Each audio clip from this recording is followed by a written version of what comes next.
We have with us the chairman of the National Lotteries Board, attorney at law, Lalit Piyum Pereira with us. A very good morning to you. Good morning, Sharifa. And good to have you here this morning. It's pretty gloomy outside, wet as well here in Colombo. Pouring, last night, yes. Pouring here in the morning as well, but hope we'll be having some blue skies later on. So speaking of blue skies, tell us a bit about how the National Lotteries Board contributes for the development process of the country. Well, we've been in this business, the National Lotteries Board, for last 6 decades, more than 63 years now. When it comes to lotteries in Sri Lanka, without talking about National Lotteries Board, I think nobody could talk about, any other lottery in the sense, we, as you all know, in those good old days, we had this Gymkhana lottery and all other lotteries. But, compared to other countries in the world, the total lottery business, it's an oligopoly in Sri Lanka, National Lotteries Board and the Development Lotteries Board. But we are the pioneers in the business, so we've been contributing a lot. It doesn't matter whether it is SLFP-backed government or UNP-backed government, but the National Lottery Board been contributing a lot for the development of Sri Lanka. And also, it's a legitimate business, and also compared to other game industries in other countries of the world, we are pretty much government controlled, and also in Sri Lankan, when it comes to Sri Lankan context, I don't think we can define this business as a gamble sort of thing, in Sri Lanka. Being a pretty much predominant Sinhala Buddhist country, and also even the other faiths of the country won't much allow an industry sort of when it comes to gambling. But this is not to amount to a gambling or sort of a game. This is main thing we should, your main question was also how did we contribute to the economic development of Sri Lanka. So, we can't pinpoint that exactly we did this thing and that thing, but for example, we can give the names of lotteries like Goviseta, Mahajana Sampatha. I don't think in Sri Lanka, nobody we could find where a person with, who hadn't bought a Mahajana Sampatha lottery. Anyone in Sri Lanka, if not an infant or a baby, would have definitely bought a Mahajana Sampatha. Mahajana Sampatha is the premier lottery ticket in Sri Lanka. And for last, now this is our golden anniversary for Mahajana Sampatha. And we've been contributing a lot from lotteries like Mahajana Sampatha, Goviseta, Mega Power.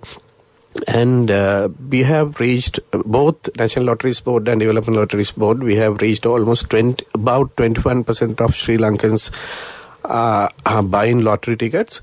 And for last 65 years, when it comes to development, starting from, the huge irrigation projects to road development or, paying, because, most of these salary, the contributions contribute to the government consolidated fund. That means even a government servant or even in healthcare sector, if you get any benefit out of this consolidated fund from government, that could easily would have come from the lotteries you buy from street vendors. So it's like that. So it's the ripple effect. You can buy and also at the same time, well, the development is something, the contributing development is something really good, and that is the main, the objective of the National Lotteries Board. Apart from giving making the lottery winners, but at the same time, Sharifa, we forget the fact we have about 30,000 sellers, vendors around the country. And, that means, we feed about 30,000 families. Exactly. So they all depend on the business of National Lotteries Board or from the lottery business. So that is also something, because, and also, I mean, if you see in streets, well, most of these vendors, you could easily say they are not in a position to do any other business. Most of these people are disabled, or they have other problems. They are elderly people. And also for a country like Sri Lanka, not like in England, not like in America, we can't get, government can't, though Sri Lanka is a welfare sort of a fundamentally welfare based country, government is not in a position to fund people like in Australia, America, or in England. We are still developing. Exactly. That's why even the money which would come from lotteries would enhance the treasury. And this is also, we have to take into account when we are talking about National Lotteries Board. Sometimes when you buy a ticket from a street vendor, you might not get a chance to win that lottery, but still you're doing a service. You are doing a service, and also that would amount to a charity. Exactly. Because these people, they have no other way of living. That is their only mode of income. So it's like that. So basically, when it comes to development, so in that case, you have been contributing directly and indirectly as well. In both ways. That's why I'm telling.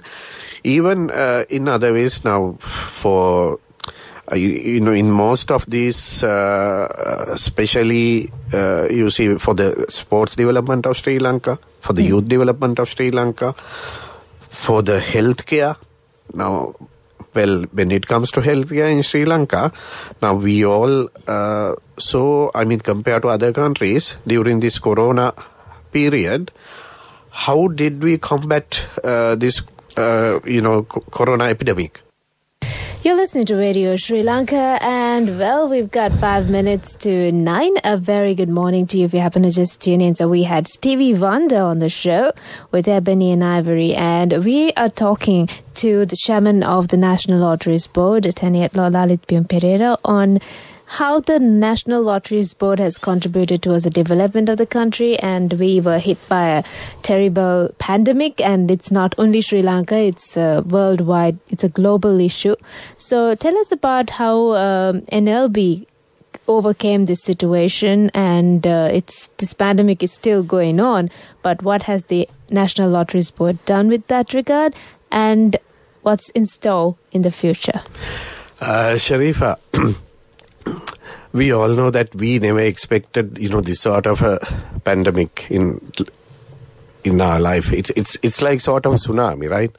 Exactly. We are like, when we were schooling, we have heard about this Vihara Mahadevi's story where, sea, came in to the country, and, it was flooding all over. But we are like, though it came in Mahavanse, we never believed that. So until, it really hit us. Yeah.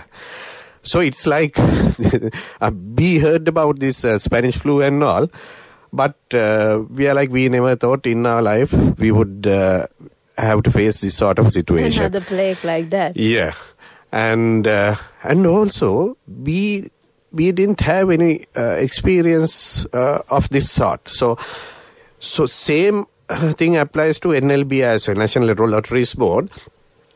You know, all of a sudden, after the corona hit Sri Lanka in, when we started the country lockdown, we also had second thought whether we could, rebounds, from whether we can start from the scratch. In the sense, we had to, stop our business for 2 months. That's a huge time, when it comes to a business like lottery, because it's sort of, someone who buy lotteries, they would do it as a habit. So not that easy to, after 2 months break, for us to, get them, used to, buying tickets. When we, stopped selling tickets in March, still, well, we have to be thankful to HE, the president, and also the government. We had direct guidance saying that at any point, you'd be able to, start business. So you have to be ready. Though the, our officers were not functioning, right through we had Zoom meetings, managerial level to, from our, office assistants to drivers. We maintained a good relationship with them, and also we had a good action plan. Like for every 10 days, we had a forecast from March. Let's say, if we are starting in April 1st, how to start our business again April 10th, again April 20th, again on May 1st, again on May 10th. Likewise, we had a very good forecast and an action plan for us to, implement at any point, when we can start our business. I don't think you would believe, when we started our business in May, the first day, our business was, compared to the earlier market in March, the first day we only had 1.58 of the total market. What do you think? How much do you think that we have picked the market from May onwards, now up to September? You just guess? You said it was 1.8. I said 1.58. 1.58. Yeah. You want me to predict how it has picked up, right? Yeah. Obviously, it should be more than that.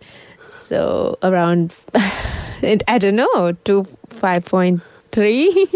You see, now we have almost picked the earlier business. We are 100% in our business, right? So it's like that, because we had the plan. We just have to implement that. During the Corona period, we were not sleeping, at our homes. All NLB staff, we were working, we had our plans, we knew what to do. As a result, we have almost picked our earlier market. So it's like that. With that, now the government, this is one of the main source of government income. So I don't think any other, we know the other income sources of the government. Well, it could be tax department, it could be the excise department, any other the government business. But from our part, because we got ready early, we had plans, we are doing our business, again back to normal. So it's like that. So we are happy that we are doing well, and we have, for the future of NLB, for the lottery market, we have, sort of new plans. Hopefully, we can achieve these things very soon. Thank you very much for being a part of the show, and thank you very much for letting us know what's in store. And you also did speak of introductory different ways of having lottery tickets, which probably would be implemented in the future. So thank you very much for talking to us. Thank you for being a part of the morning show, Ms. Attorney at Law Lalit Piyum Pereira, the Chairman, National Lotteries Board. Thank you, Sharif. A pleasure being here with you all.